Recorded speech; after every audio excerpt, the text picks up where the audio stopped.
the Jesus way. Oh, the Jesus way Is the way of peace. is the way of peace. Oh, the Jesus way. Oh, the Jesus way Is the way of peace. is the way of peace. Oh, the Jesus way is the way of peace. When he is king, all wars will cease. May his peace begin with me. Gonna beat my sword Gonna beat my sword into a plow. into a plow. Gonna beat my sword Gonna beat my sword into a plow. into a plow. Gonna beat my sword into a plow. Christ is king in my life now. May his peace begin with me. On March 8th of this year, Ruoxia Lee and Eric Miller began serving as co-executive directors of Global Mission for the Church of the Brethren. Their life journeys have taken them on some amazing and fascinating twists and turns. They grew up on different continents in different cultures. Ruoxia is from China.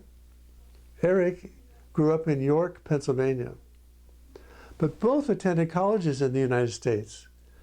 Eric studying anthropology at Juniata College, and Ruoxia attending Wartburg Theological Seminary in Dubuque, Iowa. Later, they met for the first time in Beijing, China. This is part 2 of our meeting with them via Zoom, direct from their home in China. Ruoxia had her first experience with hospice while living in Blacksburg, Virginia. We asked her to tell us about that experience, what was totally new for her. At some point, then you started working as a volunteer in a nursing home and started getting interest in hospice? At the same time, because I was only in China for summer, then the rest of the time I was in the state, and also volunteer in the nursing home and daycare center through a miracle program. I applied a miracle volunteer program. That's where I start to touch the life of the assisted living, of the old age people situation in the US. Then actually working for the elders was kind of my dream since when I was little. Then when we moved to Blacksburg, Virginia from Dubuque, Iowa, so I was looking for the similar volunteer positions like nursing home but our pastor in Blacksburg, the church we attended, which is the Church of the Church Good Shepherd in Blacksburg, Virginia. Then her name is Becky Rhodes. So Becky, I told my pastor what I want to do. Then she introduced a hospice. She introduced her friend, Sue Ranson, who is a hospice director. Oh.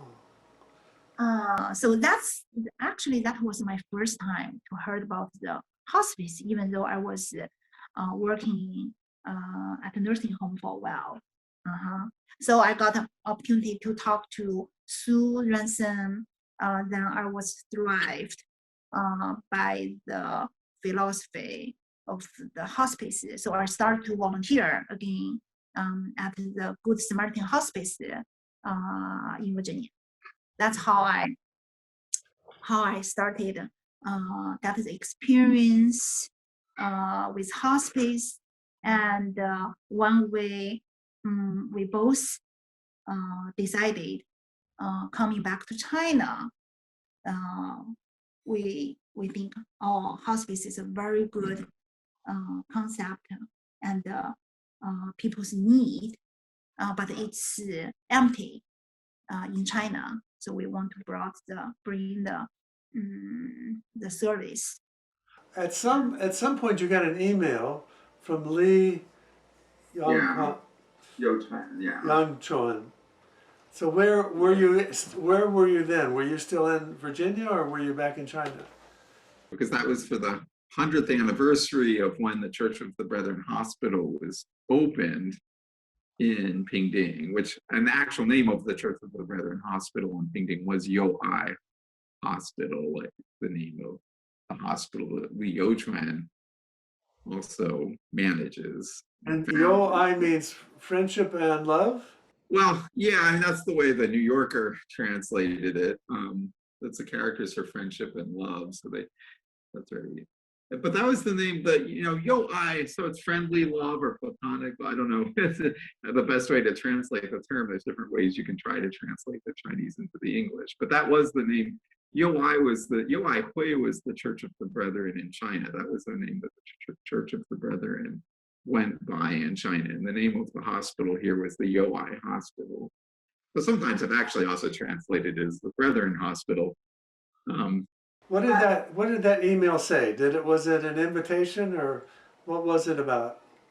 Kind of a message. They were looking for the Church of the Brethren office. Hope to get the connection with the Church of the Brethren, because they want to celebrate the Youai Hospital 100th anniversary. 100 Yeah. years. It was 100 years from the founding of the original Youai Hospital in Pinding. Then they look forward having Church of the Brethren representatives coming to the anniversary. Were you those people? No, we don't know. No, we weren't those people. The people who came to represent the Church of the Brethren were Mary Jo Flory Story and Jay Whitmire. Oh, okay. Ruoxia was their interpreter. So that's how we. So you were there. You went there with them. I went with them. So that after I got the email, then I immediately talked to Li Youchuan. Then I got what his purpose. Then we got connections with Jay Whitmire. Then we decided Jay and Mary Jo would come. Then I accompanied them come to China. What year was that? 2010. Okay. All right. So we're getting closer to the big change here. Yeah, it's a long history here. Ruoxia and Eric, we want to take a short break. We're going to, we just want to let people know that the Brethren have assisted causes for peace historically all over the world, and we're going to take a break with a message from Heifer International. Hi, I'm Alton Brown, and I used to have a goat. Where did my goat go? Well, it went to a family who really needed it, just like the heifer cow I used to have and the water buffalo, which was really too big for my place anyway. Now, why send livestock? Why not say tractors? Because giving an animal is like giving someone a small business. All that wool, the milk, the eggs turn into income for medicine, school, clothing, a better home, a sustainable livelihood. It even produces fertilizer for crops.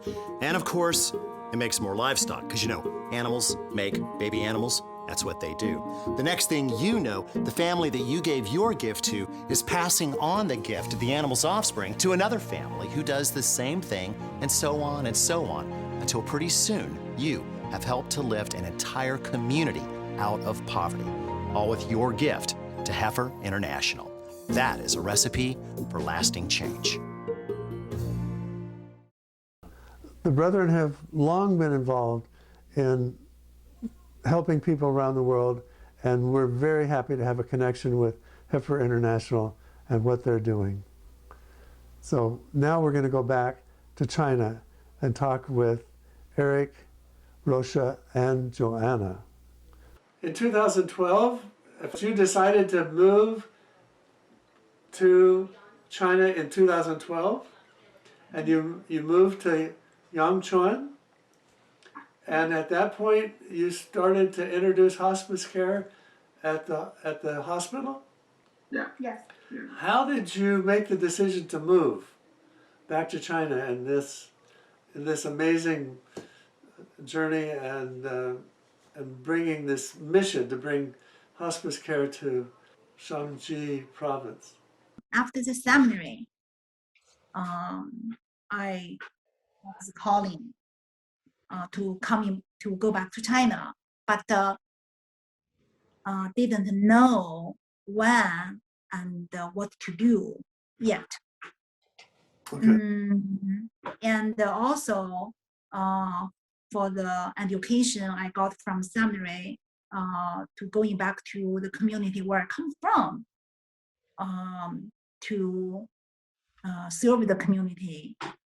That's a calling too. So after seminary, you felt that you wanted to return to China, but you weren't sure exactly how or to do what, right? Yes. Did your trip as an interpreter in 2010 make the connection with the hospital and make all of this possible? Yeah, that's another part. So in 2010, we got to the hospital, and after 2 years, in 2012, in the spring, the Li Youquan, and he wants to come to the U.S. to visit some hospital organizations. So Eric and I organized and arranged their trip to the U.S. Visited like 10 organizations, nursing home, hospice, hospitals. So we got the connections, Yeah, so we got to know them.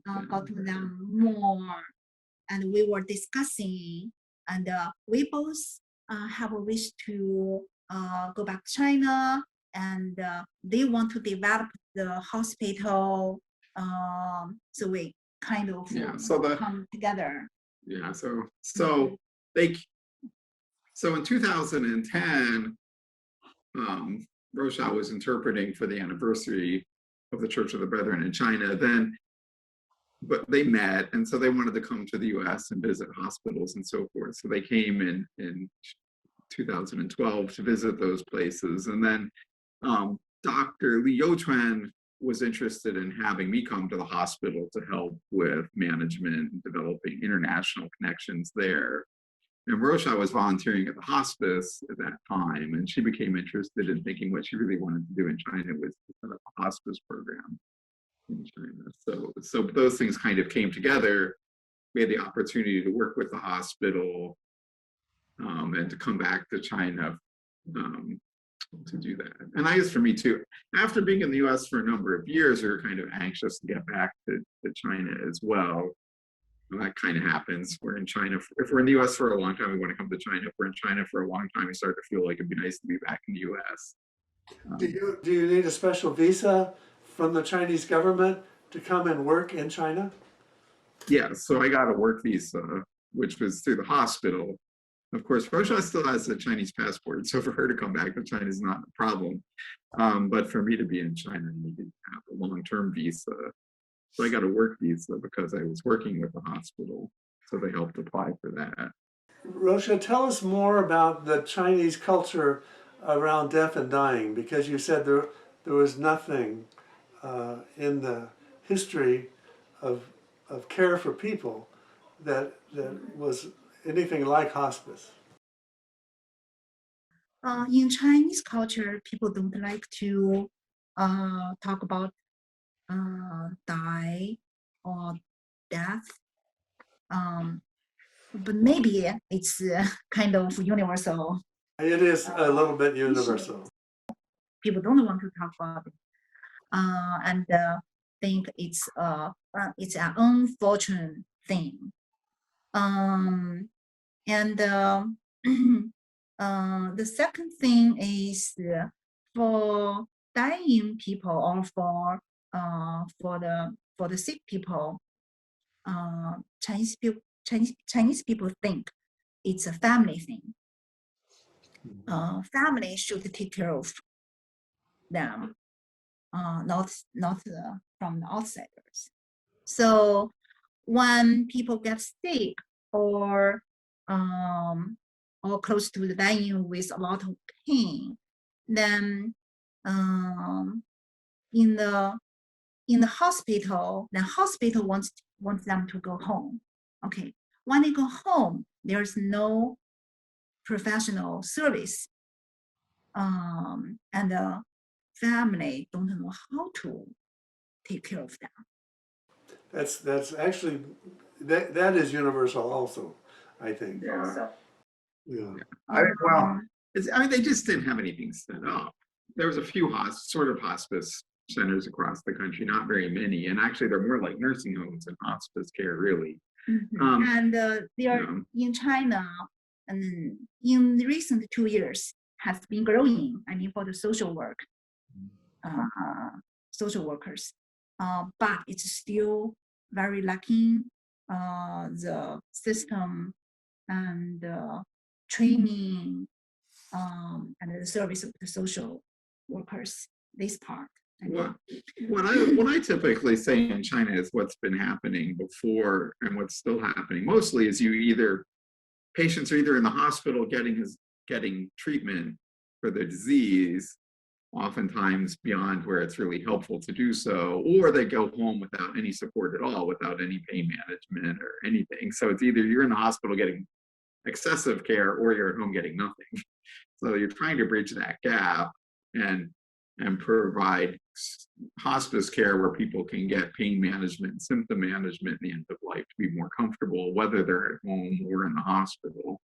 And that hasn't been happening in China very much. It's starting to be developed, but it's still very much. And home care too. Home care is starting to developing, but but end of life care, home care, and it's. Well, you've talked before about your grandmother, the situation with your grandmother. With my grandmother's experience with me, when I was in high school, my grandmother got sick. Then she was in a hospital. One way as children, even though already high school, when we go to the hospital to visit my grandmother, then the doctors pushed us away. You kids, live here, don't stay here. Then I almost didn't have opportunity to get close, to touch, to get opportunity to talk to my grandmother. I think that's always a story I start to tell why I am interested and why I am doing hospice in China. That's very personal, and I think that's probably very common too, that there's a separation and people don't get to be with their loved ones they want to be with on both sides. Do you think because of your efforts there's going to be more interest in China in these kind of services? Is there increasing interest in hospice care? Well, it's hard to say because of our efforts, because China is such a big country. You hope locally that you're able to have an impact and develop more interest. But nationally, there's been increasing awareness. The central government has raised the issue. Yeah. So that helps a lot. In 2012, the year when we were back, when we go to the government office to talk about the register this kind of organization, we want to do this kind of service, then they never heard about hospice. They don't know anything about hospice. Yeah. So it was very hard the first 2 years. But until I think 2 years ago, the awareness was raised. Raised. Was raised. Yeah, because the central government told them that they should start developing hospice programs, then everybody had started to hear about it. They still don't really understand, most of them, what it actually is, but they have some awareness that this is something that they need to be working on, and that it's a good thing. Because another thing they often said back initially was this is great for Americans, but you can't do it in China because Chinese people won't talk about death and this kind of thing, to which I always felt like, well, yeah, but it's not like Americans were comfortable with talking about death, or, it took a long time in the US to develop acceptance for hospice care too. So it's not so unique to China that's a difficult. Since January 2020, you have been global mission and service workers for the Church of the Brethren at the Yongchuan Youai Hospital. So in the last year, have you been doing something different as service workers? Yeah, well, we haven't really been doing something different. We sort of came over here with the hospital and sort of set things up, and have been working and doing things, including doing some Bible studies and some, we had a love feast services a few times and that sort of thing, and visiting the local church, which was originally founded by the Church of the Brethren. And so I would say that the Church of the Brethren recognized those efforts in 2020 and gave us a formal status, which we didn't have before that. But I wouldn't say that really meant that our work changed after that. I think we were already doing that work, and they just recognized it at that point. And we've also hosted Elizabethtown College. Jeff Bach brought a group over from Elizabethtown College looking at the mission history, and we hosted those people. And we also hosted a Church of the Brethren youth camp. Now that was 2 years ago. What are the duties of the executive director or directors of Global Mission? Well, yeah, now what we're really taking on as executive directors of the Global Mission Office is actually we're taking over the two positions, the executive director position, the executive director position and the office manager position. So what we are starting to be responsible for now is the communication with the global sister churches around the world of the Church of the Brethren. And also, there's a lot of money that comes into the denomination, which then is specifically actually designated in most cases for one of the programs in those various countries. So we certainly have to oversee that. And we will be inviting people from those churches once the pandemic is under control to come and attend annual conference. Some people will be attending online this year as well. I think a really important part of the position is developing the contact with the global church. Officially, we have a global communion now of the Church of the Brethren, which is these global denominations who are all independent, but all have a relationship with the American Church of the Brethren. And also sharing their stories with the church in the United States. Very important, I think, for people to hear their stories. I think their stories are very inspiring. It's very difficult. A lot of the global Church of the Brethren is very poor in many cases, and a lot of the countries have a lot of conflict and challenges. Some of them are natural disasters. Haiti has earthquakes and hurricanes, and of course we know the stories in Nigeria and the challenges they have there, in South Sudan with a lot of conflict in South Sudan as it's developed as an independent country, but then also still had conflict between different groups and so forth. So we lift up those churches and we share those stories and we find ways to support them. Is there any specific goals or ideas that you want to bring to global missions, or aspects that you want to emphasize? Yes, but I don't want to, in some ways I want to wait and see what really is feasible, what makes sense. It's a way I think we come into the position to serve the goals of the church and obviously to serve Jesus. And so we have to pray and listen to the Holy Spirit, move in the directions that we're led. I said the one thing is I do hope in some way to maintain connections with the in China as well, figure out some way to do that, not to distract from the larger work of the churches, the growing churches in other countries. But we would like to maintain connections here, and perhaps Ruoxia will leave a Chinese Bible study online for people here. We hope to do something like that, and I'm hoping that Ruoxia, as she gets into the position, will work with ways to connect to the women leadership of churches around the world. I think that's an important group to nurture and to get to know. Yeah, there's a lot of global things happening out there with the church, which some are not connected to the denomination.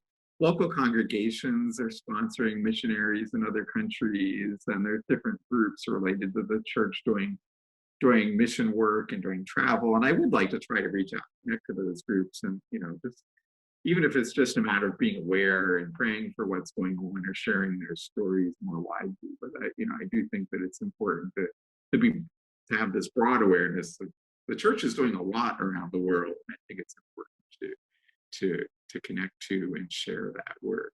Ruoxia and Eric, I want to thank you for being with us on Brethren Voices and taking a lot of time with us to explain your history and your background and your journey. And it's very clear that the brethren represented by you are serving in different places in different ways around the world, making the world a better place and a peaceful world for all of us. We very much appreciate your sharing with us. And we appreciate you being on Brethren Voices. Thank you. Thank you. Thank you for understanding. Yeah. So for Brethren Voices, this is Brent Carlson. Eric Miller. Wishing you Is the peace. way of peace. Is the way of peace. Oh, the Jesus way Oh, the Jesus way. is the way of peace. Is the way of peace. Oh, the Jesus way is the way of peace. When he is king, all wars will cease. May his peace begin with me.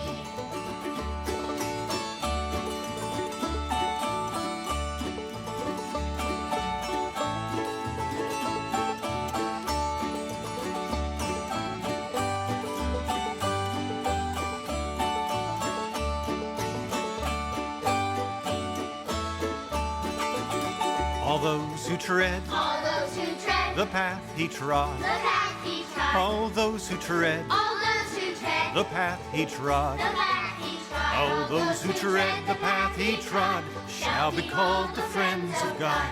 May his peace begin with me. Oh, the Jesus way Oh, the Jesus way is the way of peace. is the way of peace. Oh, the Jesus way Oh, the Jesus way is the way of peace. is the way of peace. Oh, the Jesus way is the way of peace. When he is king, all wars will cease. May his peace begin with me.